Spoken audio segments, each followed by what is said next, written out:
વિદ્યાર્થી મિત્રો, હવે આપણે જોઈએ લોઇસના બિંદુ નિરૂપણની એટલે કે અષ્ટકના નિયમની મર્યાદાઓ. અષ્ટકના નિયમની મર્યાદાઓમાં સૌથી પહેલા લઈએ મધ્યસ્થ પરમાણુનું અપૂર્ણ અષ્ટક.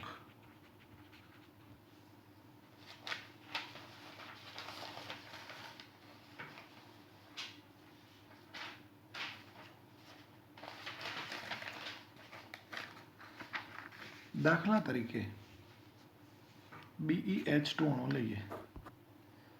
આ અણુમાં મધ્યસ્થ પરમાણુ જુઓ, બેરિલિયમની બાહ્યતમ કક્ષામાં 2 ઇલેક્ટ્રોન, દરેક હાઇડ્રોજનની બાહ્યતમ કક્ષામાં એક એક ઇલેક્ટ્રોનની ભાગીદારી થઈ અને અહીંયા ટોટલ 2 સહસંયોજક બંધ બન્યા. તો હાઇડ્રોજનનું તો પહેલી કક્ષા પૂર્ણ, અહીંયા પણ પૂર્ણ, પણ બેરિલિયમનું અષ્ટક પૂર્ણ થતું નથી. સેમ વસ્તુ અહીંયા બેરિલિયમ ક્લોરાઇડમાં તમે ચેક કરો. ક્લોરીનને ભાગીદારી કરશે તો અષ્ટક પૂર્ણ થઈ જશે, પણ બેરિલિયમને ભાગીદારી સહિત 4 ઇલેક્ટ્રોન થાય છે, એટલે કે અષ્ટક પૂર્ણ થતું નથી. એટલે આને આપણે કહી શકીએ મધ્યસ્થ પરમાણુનું અપૂર્ણ અષ્ટક. ત્યારબાદ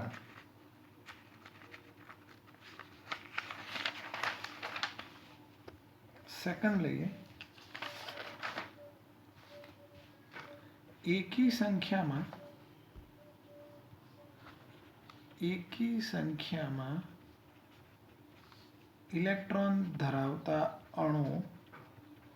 આમાં પણ અમુક પરમાણુઓનું અષ્ટક પૂર્ણ થતું નથી. દાખલા તરીકે NO2. નંબર ઓફ ઇલેક્ટ્રોન જોઈએ તો નાઇટ્રોજનમાં 7, ઓક્સિજનમાં 8, ટોટલ 23. એકી સંખ્યામાં ઇલેક્ટ્રોન છે. આ રીતે એનો બંધ બતાવીએ વિદ્યાર્થી મિત્રો, તો નાઇટ્રોજનની બાહ્યતમ કક્ષામાં ટોટલ 5 ઇલેક્ટ્રોન, 1, 2, 3, 4 અને 5. ઓક્સિજનની બાહ્યતમ કક્ષાના 6 અને અહીંયા પણ ઓક્સિજનની બાહ્યતમ કક્ષાના 6. અહીંયા સવર્ગ સહસંયોજક બંધ બને છે, એટલે નાઇટ્રોજન તરફથી 2 ઇલેક્ટ્રોન ભાગીદારીમાં જાય છે ઓક્સિજન તરફ. અહીંયા સહિયારી ભાગીદારી છે. તો આ રીતે જોઈએ તો ઓક્સિજનના જો રાઉન્ડ આઉટ કર્યા છે 8 ઇલેક્ટ્રોન થઈ ગયા. નાઇટ્રોજનના 1, 2, 3, 4 અહીંયા સહિયારી ભાગીદારી છે, એટલે ઇલેક્ટ્રોન ગણવાના. આ 5 અને 6, 7 જ થયા, અને ઓક્સિજનના 8 થયા. તો એકી સંખ્યામાં ઇલેક્ટ્રોન ધરાવતા અણુઓમાં પણ અમુક પરમાણુઓના અષ્ટક પૂર્ણ થતા નથી. એની લિમિટેશન છે. અને ત્રીજી જોઈએ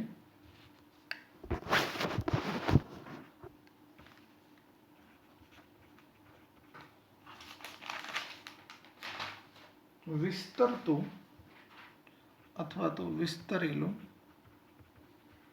અષ્ટક.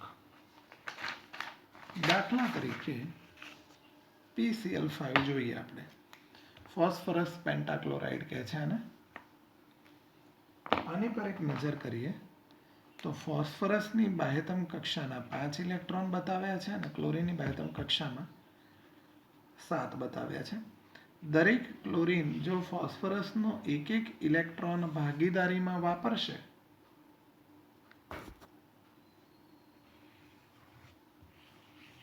તો એનો અષ્ટક પૂર્ણ થશે.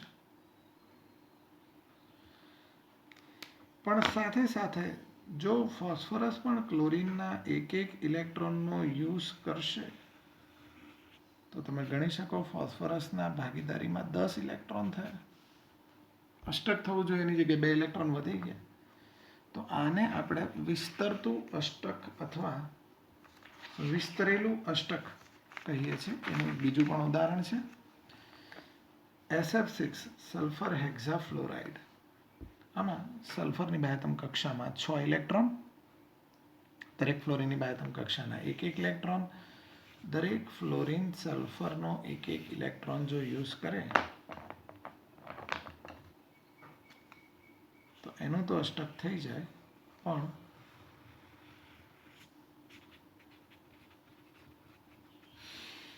સલ્ફરના તમે જોશો તો 12 ઇલેક્ટ્રોન થાય છે, એટલે કે અષ્ટક પૂર્ણ થતું નથી. તો આ કિસ્સામાં આને વિસ્તરેલા અષ્ટક તરીકે ઓળખીએ છીએ.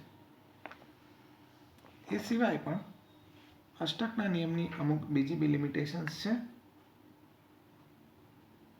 દાખલા તરીકે ઓક્સિજન જે છે એ જો ઝેનોન કે ક્રોમિયમ સાથે કોઈ સંયોજન બનાવે, ધારો કે HCF2, HCOF2 વગેરે, તો આમાં પણ અષ્ટકના નિયમનું પાલન થતું નથી. અષ્ટકનો નિયમ અણુનો આકાર સમજાવી શકતો નથી. આ એની લિમિટેશન છે.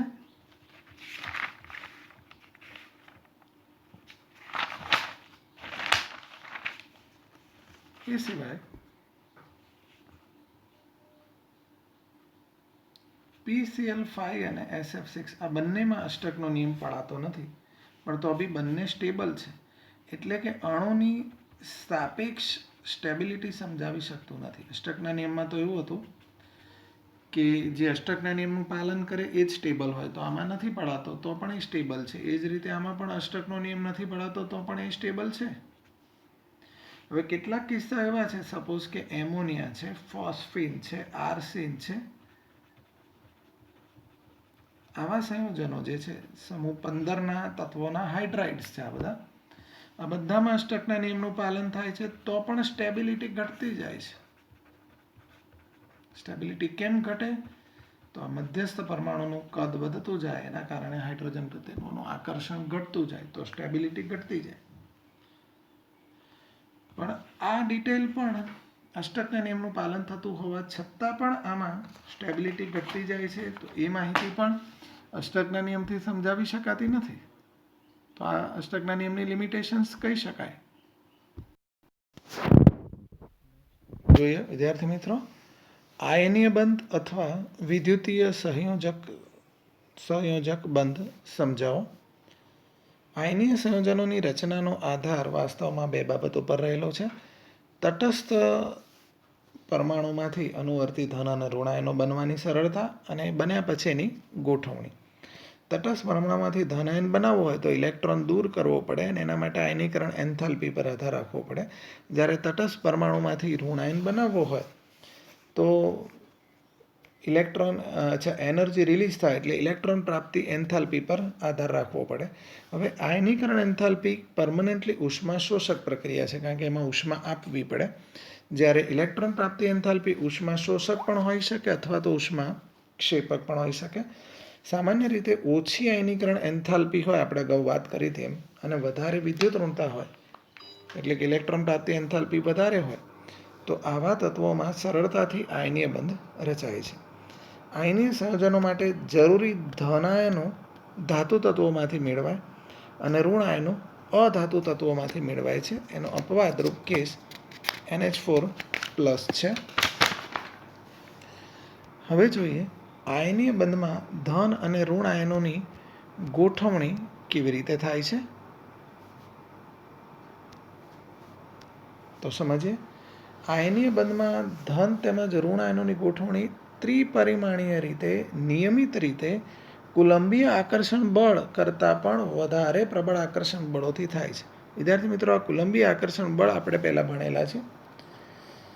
આવી ગોઠવણીથી બનતી રચનાને આપણે સ્ફટિક રચના કહીએ છીએ. આપણે ઘન અવસ્થામાં પણ આ શબ્દ, પદાર્થની જે ઘન અવસ્થા હોય એમાં આ શબ્દ તમને આવશે ભણવામાં. પદાર્થની 3 મુખ્ય અવસ્થાઓ હોય, ઘન, પ્રવાહી અને વાયુ. એમાંથી ઘન અવસ્થા વિશે 12મા ધોરણમાં ભણવામાં આવશે. એમાં સ્ફટિક શબ્દ છે, એ પહેલાં પણ આપણે સ્ફટિક શબ્દ તો સાંભળેલો છે.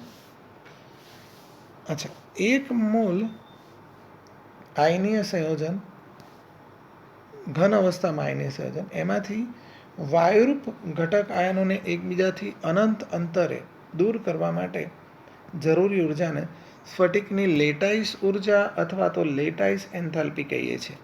અથવા આ રીતે પણ એને રજૂ કરી શકાય, 1 મોલ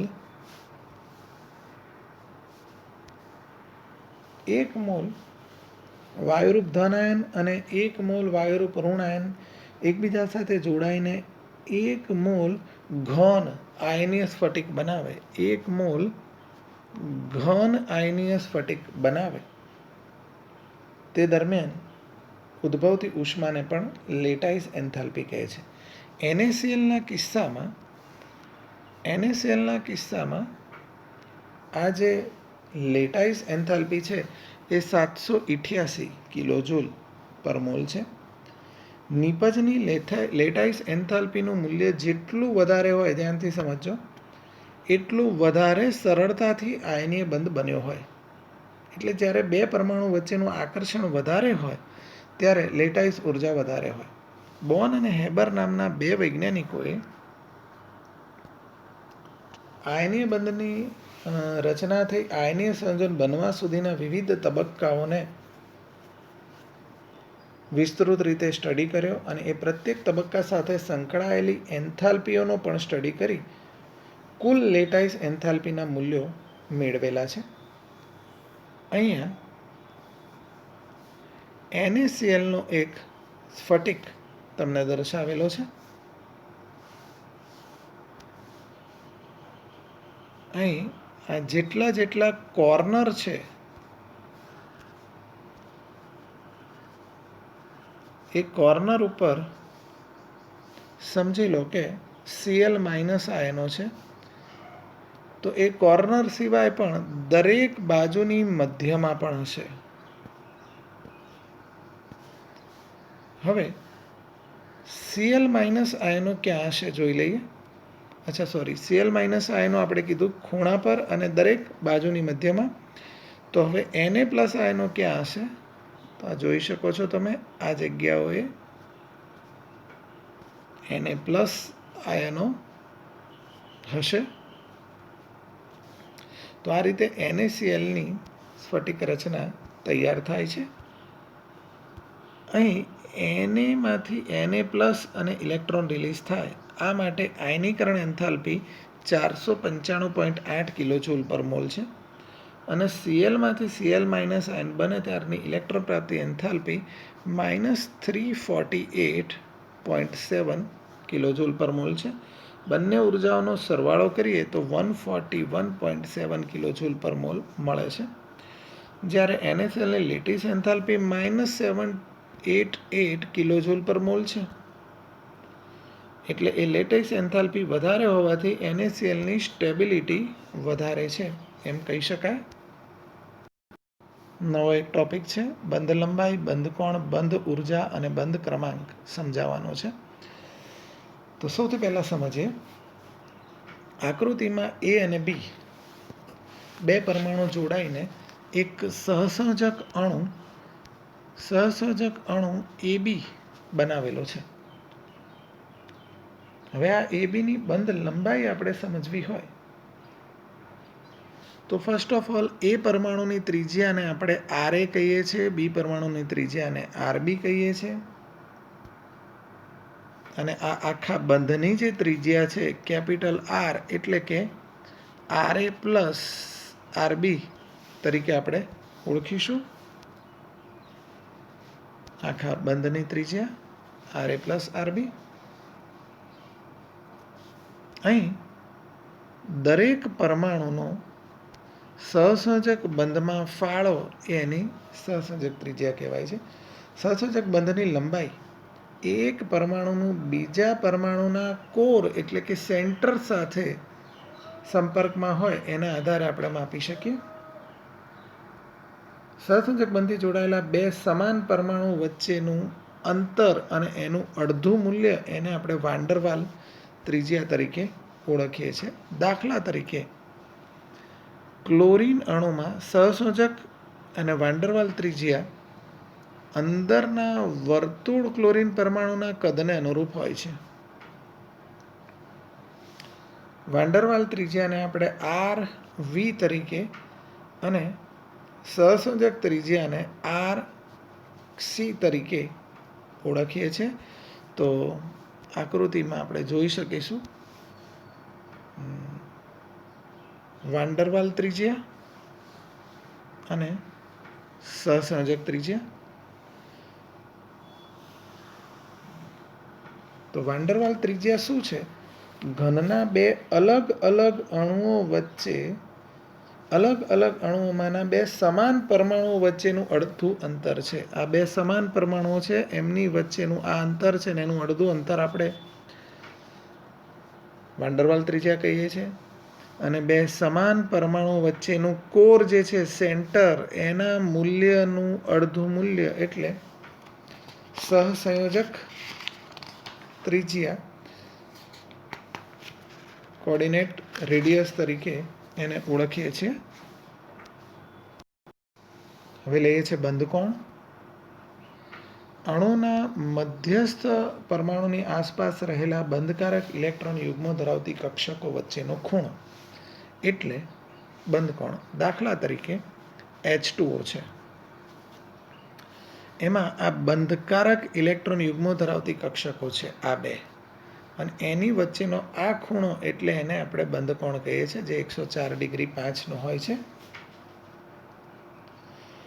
બંધકોણની મદદથી તમે અણુના આકાર વિશેની પ્રાથમિક માહિતી તો મેળવી શકશો. દાખલા તરીકે બંધકોણ 109.28 હોય તો એનો આકાર સમચતુષ્ફલકીય હોઈ શકે. બંધકોણ 120 હોય તો એનો આકાર સમતલીય ત્રિકોણ હોઈ શકે. એ જ રીતે બંધકોણ 180 હોય તો એનો આકાર રેખીય હોઈ શકે. એ જ રીતે અહીંયા પાણીના કિસ્સામાં બંધકોણ 104.5 છે તો એનો આકાર વળેલો અથવા કોણીય હોઈ શકે. હવે ટોપિક છે બંધ ક્રમાંક. સિમ્પલ વસ્તુ છે, અણુમાં રહેલા પરમાણુ વચ્ચેના બંધની સંખ્યાને બંધ ક્રમાંક અથવા તો બોન્ડ ઓર્ડર કહીએ છીએ. આ કિસ્સામાં હાઇડ્રોજનના કિસ્સામાં બોન્ડ ઓર્ડર 1 મળશે. એવી જ રીતે ક્લોરીનના કિસ્સામાં પણ બોન્ડ ઓર્ડર 1, ઓક્સિજનના કિસ્સામાં બોન્ડ ઓર્ડર 2, નાઇટ્રોજનના કિસ્સામાં બોન્ડ ઓર્ડર 3 મળશે.